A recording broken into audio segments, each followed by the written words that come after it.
Taong 1997, mainit ang sikat ng araw sa kahabaan ng dagat ng Cebu. Ang hangin ay maalat at maalinsangan at sa di kalayuan maririnig ang malalakas na ugong ng mga truck na nagsusulong ng lupa at graba. Noon pa lang nagsisimula ang South Road Properties o SRP, isang malawak na reclamation project na tila walang katapusan ng ingay ng makina at amoy ng simento. Sa gitna ng init at alikabok ay dumating ang isang lalaki na may dalang lumang bag at nakasuot ng kupas na t-shirt. Siya si Domingo, bagong salta mula sa Leyte. Sanay si Duming sa buhay probinsya. Anak siya ng magsasaka, kaya bata pa lang ay marunong na siyang mag-araro ng lupa at mag-alaga ng kalabaw. Kapag wala namang taniman, nangingisda siya gamit ang kawayan at lambat. Doon siya nahubog sa hirap, sa simpleng pagkain ng tuyo at kanin, at sa tahimik na pamumuhay na malayo sa syudad. Ngunit hindi sapat ang ani at huli sa dagat para tustusan ang pamilya. 6 silang magkakapatid at bilang panganay, naramdaman niyang siya dapat ang maghanap ng mas malaking kita. Kaya't nang may narinig siyang balita mula sa isang kapitbahay na may trabaho raw na gwardya sa Cebu, hindi na siya nagdalawang isip pa. Pumunta agad siya. Unang beses niyang tumapak sa Cebu City ay parang ibang mundo para sa kanya. Ang dami ng jeep, ang kaliwat kanang tindahan, ang dami ng tao na nagmamadali. Hindi siya sanay sa ganitong eksena, kaya parang lutang siya habang naglalakad, bit-bit ang bag. Mabuti na lang at sinalubong siya ng kanyang pinsan na si Rolando, na mas nauna nang nakapasok bilang guard sa proyekto. "Uy, Duming, pinsan!" Masayang bati ni Rolando habang kumakaway. Ngumiti si Duming, sabay kamot sa batok. "Uy, insan, medyo nakakalito ang syudad eh. Abi na kong mawala ko diri. Ningani kay imo kong gisugat." Tinapik siya ni Rolando sa balikat. "Ayaw ka balaka, maanad ka ra. Tara, dadunti ka sa site." Habang sakay sila ng jeep papunta sa lugar, napansin agad ni Duming ang lawak ng dagat na tinatambakan. Halos wala pang nakatayong gusali, kundi puro lupa at bato na isinasaayos para maging bagong bahagi ng lungsod. Doon nagsisimula ang kanyang bagong trabaho. Pagdating sa site, sinalubong agad sila ng init at alikabok. Ang dagat ay malapit lang at ang amoy ng alat ay sumasama sa singaw ng graba at lupa. Malalaking truck ang paro at parito at may mga trabahador na pawisan, ngunit walang reklamo sa trabaho. "Dito tayo nakapwesto, Duming," wika ni Rolando. Itinuro niya ang maliit na barracks na gawa sa yero at kahoy na siyang pahingahan ng mga gwardya. "Simple lang naman ang trabaho natin. Sa umaga, bantay-bantay lang. Sa gabi naman, iikot ka para siguraduhin na walang magnanakaw o tambay na makakapasok dito, Duming." Tumango naman si Duming.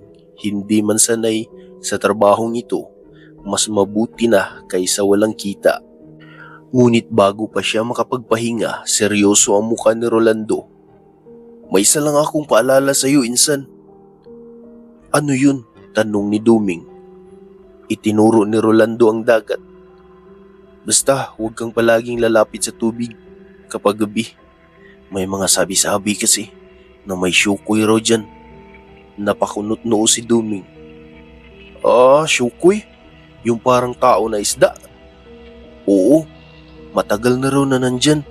Kada taon, may nalunod sa lugar na to. Sabi ng matatanda, hindi raw yun aksidente. Kinukuha raw ng syukoy bilang kabayaran." Napatawa si Duming. Chismis lang siguro yan, pinsan. Sa amin sa Leyte, dami rin ganyang kwento pero wala pa akong nakitang totoo. Umiling si Rolando pero hindi na nagpatuloy. Basta insan, bahala ka. Pero mag-iingat ka lang ha. Sa mga sumunod na araw, unti-unti nang nasanay si Duming sa trabaho. Sa umaga, simpleng bantay lang. Paminsan-minsan ay tumutulong sa mga trabahador. Sa gabi, siya at si Rolando ay nag-iikot. Dala ang flashlight at batuta. Tahimik ang paligid. Tanging hampas ng alon at huni ng hangin ang maririnig. Ngunit may mga bagay na hindi maalis sa isip ni Duming.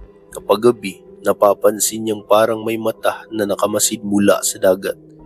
May mga pagkakataon din na bigla na lang may mga bula na umaangat mula sa ilalim ng tubig kahit walang bangka o tao na naliligo.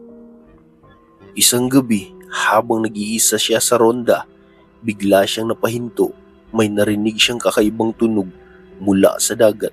Hindi hampas ng alon, kundi parang mahaba at malungkot na huni. Parang kanta yun bulong niya. Lumapit siya sa gilid ng pangpang. Itinutok ang flashlight. Wala siyang nakita kundi malalaking alon na bumabangga sa mga bato. Ngunit hindi niya maipaliwanag kung bakit tila may nakatingin sa kanya mula sa dagat. Baka pagod lang ako, bulong niya sabay buntong hininga. Kinabukasan, habang nag-aalmusal sila ni Rolando, muling nagkwento ang pinsan. Duming, may isang trabador kahapon na muntik ng malunod. Hindi raw siya marunong lumangoy. Pero bakit siya pumunta sa dagat? Parang may humila raw sa kanya. Napakunot ang noo ni Duming. Humila? Talaga ba? Yun nga sabi ng iba, syukoy daw. Natahimik si Duming kahit ayaw niyang maniwala. Bumalik sa isip niya ang narinig na huni kagabi. Para bang may tinig nga sa dagat at para bang siya mismo ang tinatawag. Sa mga sumunod na araw, mas naging mapanuri si Duming. Tuwing gabi, binabantayan niya ang dagat. Hindi niya may paliwanag pero ramdam niya na may lihim na nakatago sa ilalim ng tubig. Mula pahapon, makulimlim na ang langit. Ang mga ulap ay mabibigat, parang nakabitin sa ibabaw ng dagat na tila anumang oras ay babagsak, at nang dumating ang gabi ay bumuhos nga ang malakas na ulan. Sa loob ng baraks, halos hindi marinig ang isa't isa sa lakas ng lagapak ng ulan sa bubong na yero. Parang tambul na walang tigil. Humahalo pa rito ang ugong ng hangin na pumapasok sa mga sewang ng dingding. Nakahiga si Rolando, nakabalot ng kumot. Duming, ikaw na muna ang magronda. Medyo masama pakiramdam ko Masakit ang ulo ko. Tumango si Duming, pinipilit ngumiti kahit kinakabahan. Sige, ako nang bahala. Magpahinga ka lang dyan. Isinuot niya ang lumang raincoat, bit-bit ang flashlight at batuta. Paglabas niya, sinalubong agad siya ng malamig na hangin at masangsang na amoy ng alat mula sa dagat. Sa bawat hakbang niya sa putikan, lumulubog ang kanyang botas at lumilikha ng tunog. Tahimik ang paligid, wala ni isang trabador, tanging ingay ng ulan at ugong ng hangin at malalakas na hampas ng alon ang maririnig. Habang nag-iikot siya sa mga nakatambak na bakal at graba, panay ang silip niya sa dagat. Sa malayo, sa dilim, napapansin niyang parang lumalapit ang tubig. Dahil sa ulan at hampas ng alon, umaabot na ang tubig dagat halos sa mismong tabi kung saan nakaimbak ang mga gamit. Hala, ang laki ng dagat! Bulong niya sa sarili. Pinilit niyang itutok ang flashlight, ngunit wala siyang nakita kundi alon na nagwawala. Nang bigla niyang marinig ang isang kakaibang tunog, hindi ito hampas ng alon, hindi rin kulog, parang may humuhuni sa ilalim ng tubig. Mababa, mahaba at nakakapangilabot. Napahinto si Duming, nanindig ang kanyang balahibo. Ano yun? Maya-maya ay may narinig siyang lagapak, parang may mabigat na bumagsak sa tubig. Mabilis niyang itinutok ang flashlight roon. Sa malakas na ulan at galaw ng alon, may nakita siyang anino na lumulubog. Isda lang siguro yun, sabi niya, pilit pinapakalma ang sarili. Ngunit habang pinagmamasdan niya, napansin niyang hindi yun hugis isda. Parang may ulo at parang may paa na pumapadyak sa tubig bago tuluyang lumubog. Napaatras siya, halos madulas sa putikan. Bago pa siya makapagtapos ng iniisip, muli niyang narinig ang mahaba at malungkot na awit. Ngayon ay mas malinaw na, parang boses ng bata. Hindi normal, hindi galing sa tao, pero ito'y malinaw. "Huy!" sigaw ni Duming. Nanginginig ang boses. "Sino yan? Huwag kayong magbibiro ng ganyan ha." Walang sumagot, alon lang ang dumadagundong. Naglakad pa siya, palapit sa gilid, itinutok ang ilaw sa tubig. Doon niya nakita isang mabilis na pag-igkas ng maitim na braso na may kaliskis, humahampas sa tubig bago lumubog muli. Nanlaki ang mga mata ni Duming. Halos mabitawan niya ang flashlight. "Diyos ko! Ano yun?" Mabilis siyang umatras, humahakbang sa putikan. Ngunit sa likod ng takot ay may bahagi ng isip niya na gustong malaman pa kung ano ang nakita niya. Tumakbo siya pabalik sa barracks, basang-basa at hingal na hingal. Nasa loob pa rin si Rolando, nakahiga, pero ito'y gising. Agad nitong napansin ang itsura ng pinsan. "Duming, nganong rag ng luspad man ka?" Huminga ng malalim si Duming bago sumagot. "Rolando, may nakita ako. Sa dagat, hindi isda, hindi rin tao. Parang tao na may kaliskis. At may narinig akong awit na hindi normal." Natahimik si Rolando. Ilang segundo siyang nakatingin kay Duming bago bumuntong hininga. "Sabi ko na sa'yo eh." Mahina nitong wika. "Hindi lahat ng chismis ay chismis lang. Diyan sa lugar na yan, may syukoy talaga. Kada taon, may kinukuha siya. At kung nakita ka na niya ngayong gabi." Tumigil sandali si Rolando, parang nag-iingat sa sasabihin niya.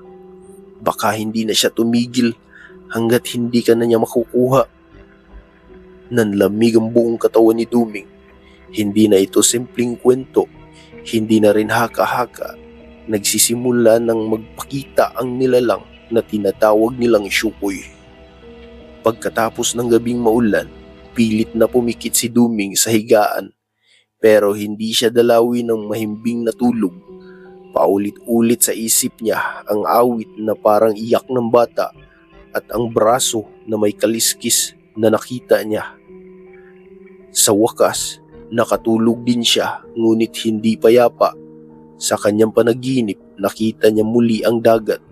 Malabo, madilim, puno ng alon. Sa gitna ng alon, may isang batang babae na nakalutang. Umiiyak ito, humihingi ng tulong. "Kuya, kuya, tabangi ko, tabangi ko." Dali-dali siyang lumapit, pilit umaabot sa bata. Pero nang akma na niya itong hawakan, ay biglang humaba ang buhok nito, kumapit sa kamay niya at hinila siya pababa.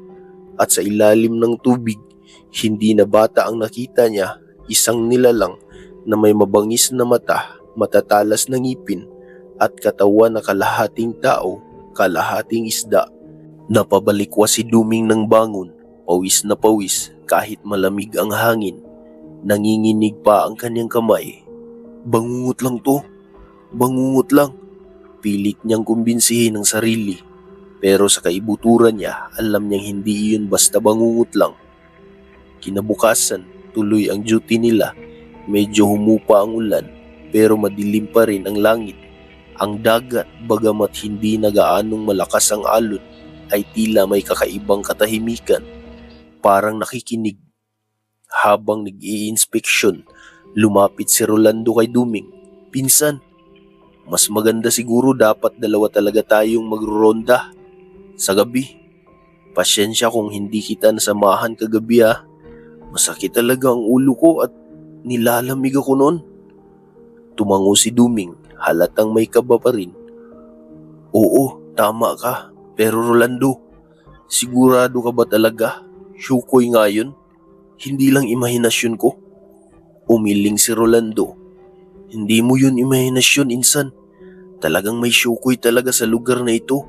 Dahil hindi lang naman ikaw ang nakakita sa nilalang. Ilang trabahador na ang naglahong parang bula. Walang katawan na nakita. Basta na lang sila nawala. Sa tingin mo, saan kaya sila napunta?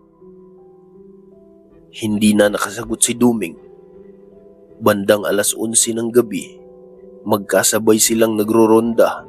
Maingat nilang tinutukan ng flashlight ang mga nakaimbak na yero at graba. Nang malapit na sila sa baybayin, bigla silang nakarinig ng tunog ng mga yapak sa putikan. Hindi yapak ng tao, mabigat, malalim, parang paa ng hayop pero may 3 daliri lang. Duming, nakadungog ka? Tanong ni Rolando, halos pabulong. Oo, galing doon. Itinuro niya ang gilid ng dagat. Mabilis nilang tinutok ang ilaw at doon nakita nila ang malaking bakas ng paa na hindi pamilyar. Basang-basa, parang kagagaling lang sa tubig. May mahahabang bakas ng kuko na nakabaon sa putik. Pareho silang napalunok. Dili ni Tao Duming, bulong ni Rolando. Mula sa dagat, bigla na namang lumitaw ang mahaba at malungkot na awit. Ngunit ngayong gabing ito, mas malakas, mas malinaw at kasabay nito, may lumitaw mula sa tubig. Unay ulo lamang, mahaba ang buhok na kulay itim na parang nilulumot. Sumunod ang 2 mata na kumikislap sa dilim, kulay berde. Dahan-dahang umahon hanggang lumitaw ang balikat at doon nila nakita ang braso na matikas ngunit puno ng kaliskis, kumikintab sa ilalim ng liwanag ng flashlight. Sa dulo ng kamay nito, may mahahabang kuko na parang pangil. Duming, daga na ta! Pabulong na sigaw ni Rolando. Pero hindi makakilo si Duming, parang naistatwa siya sa kinakatayuan niya. Lalo nang umaangil ang nilalang. Wow! Wow!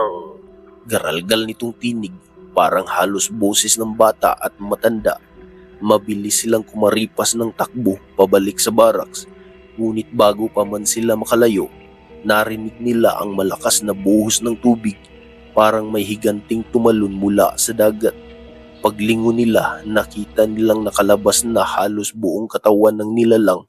Mataas ito, higit 6 na talampakan, nakayuko ngunit matikas. Ang kalahati ng katawan ay mukhang tao, ngunit natatakpan ng mga kaliskis at ang ibabang bahagi ay may buntot na parang sa malaking isda. Syukoy! Sigaw ni Rolando, halos mabaliw sa takot. Hinabol sila ng nilalang, mabilis sa kabila ng laki ng katawan. Bawat hakbang nito'y lumilikha ng tunog na lagapak sa putikan.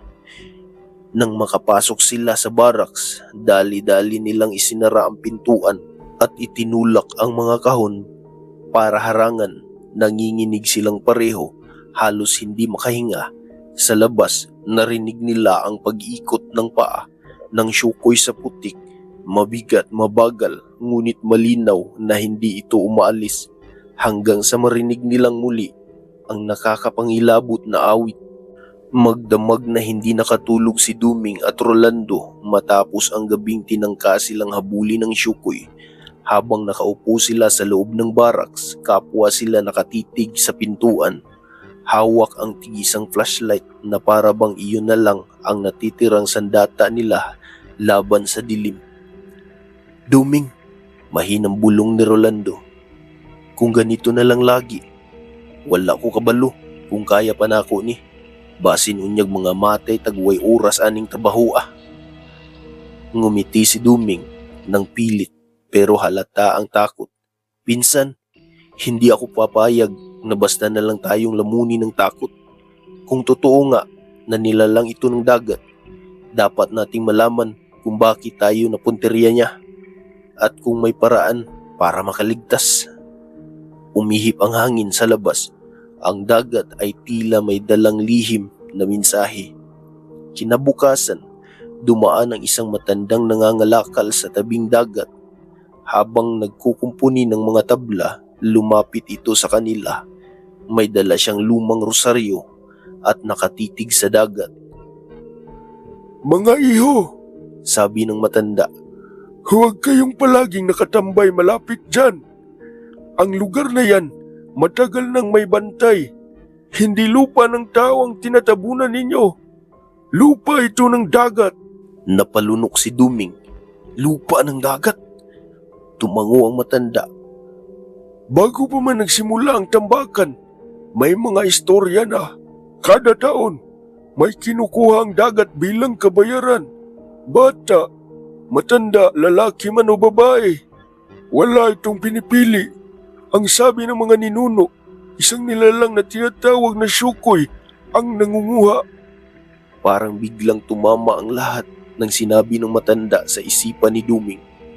Ang mga panaginip niya, ang awit sa gabi, ang pangitain ng bata sa tubig, lahat iyon ay tila pahiwatig ng nilalang. "Kung ganoon," sabi ni Rolando, "ano ang dapat naming gawin?"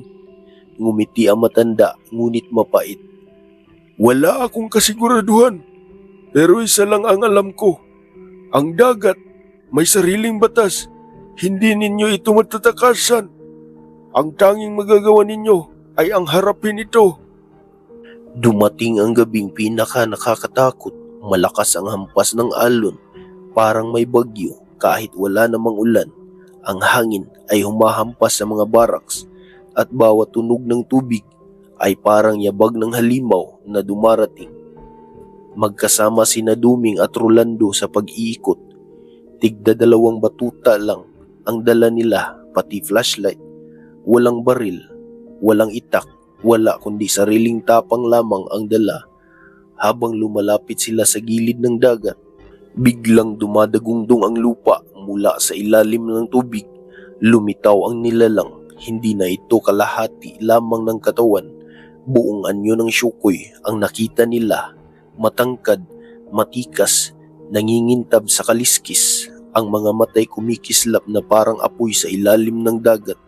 Ang mga kamay nito'y mahaba, may kuko na parang pangil ng aso, at ang tinig nito'y dumiretso sa kanilang pandama. "Kada taon, may kapalit ang lupa na tinatabunan ninyo. Ang tubig na inaangkin ninyo, hindi ito libre. Kayo ang kabayaran." Kahit nanginginig, umabanti si Duming. "Kung gusto mo ng buhay, bakit kami? Hindi ba sapat ang mga naluno dati? Hindi ba tao rin ang dapat magdesisyon kung ano ang sa kanila?" Umaalingaw-ngaw ang tinig ng nilalang. "Hindi kayo ang magpasya. Ang dagat ang magpasya. Ako ang tagapagbantay. At ngayon, kayo ang napili." Dahan-dahang umusad ang nilalang papalapit. Mabilis ang pintig ng puso ni Duming. Sa tabi niya, nakataas ang batuta ni Rolando, handang ipagtanggol ang pinsan. "Duming," bulong ni Rolando, "kung tayo ang gustong kunin ng halimaw na ito, hindi tayo susuko ng basta-basta lang." Nang akma nang abutin sila ng Shukoy, sabay nilang itinutok ang flashlight sa mukha nito. Napaatras ang nilalang, napasinghal sa liwanag. Dali-daling sinugod ni Rolando at pinaghahampas ng batuta ang braso ng halimaw. Ngunit parang bakal ang katawan nito, walang epekto. Sinabayan naman ni Duming ang pinsan. Tinusok ang mata ng flashlight sa gilid ng mukha ng Shukoy. Napaungol ito. Umalo ng tubig sa paligid na parang lindol. "Duming, dagan!" sigaw ni Rolando. Pero hindi sila umalis. Sa halip nagdesisyon si Duming. "Kung tatakbo tayo, hahabulin lang tayo nito. Mas mabuti pang harapin natin ito ngayon." Muling umatake ang Shukoy. Mabilis ang kamay na may kuko, halos sumabit sa balikat ni Duming. Pero nasangga niya gamit ang batuta. Nabasag ang kahoy, ngunit nakatakas siya sa hagupit nito. Lumaban si Rolando, sinaksak ng matulis na kahoy, naritaso ang tiyan ng nilalang. Nagsisigaw ito, ngunit Hindi dugo ang lumabas kundi itim na likido na amoy alat at malansa. Napaatras ang Syukoy, nanginginig sa kabila ng galit. Tila may lungkot sa mga mata nito. Hindi ninyo alam ang pinaglalaban ninyo. Ang dagat ay buhay. Ang tao'y sumisira. Hindi ninyo ako kalaban, kundi ako'y isang bantay. At bago pa sila makasagot, bigla itong sumisid pabalik sa dagat. Malakas ang hampas ng alon at maya-maya'y tumahimik ang paligid. Naiwan sina Duming at Rolando, parehong sugatan, parehong hiningal, parehong nagtataka kung anong nangyari. Kinabukasan, walang nakapansin sa kanilang pinagdaanan. Para bang walang nangyari. Ang mga trabahador abala sa tambak at trabaho, ngunit sa mata ng magpinsan, alam nilang may nilalang na nagbabantay at hindi nila tiyak kung kailan ito muling lilitaw. Ang tanging tiyak, ang dagat ay may sariling talinghaga, isang batas na hindi kayang baliwalain ng tao. Para kay Duming, iyon ang aral ng kanyang unang trabaho sa Cebu, na hindi lahat ng laban ay laban ng tao at halimaw. Minsan, laban ito ng tao at kalikasan, at tayo mismo ang tunay na mananakop.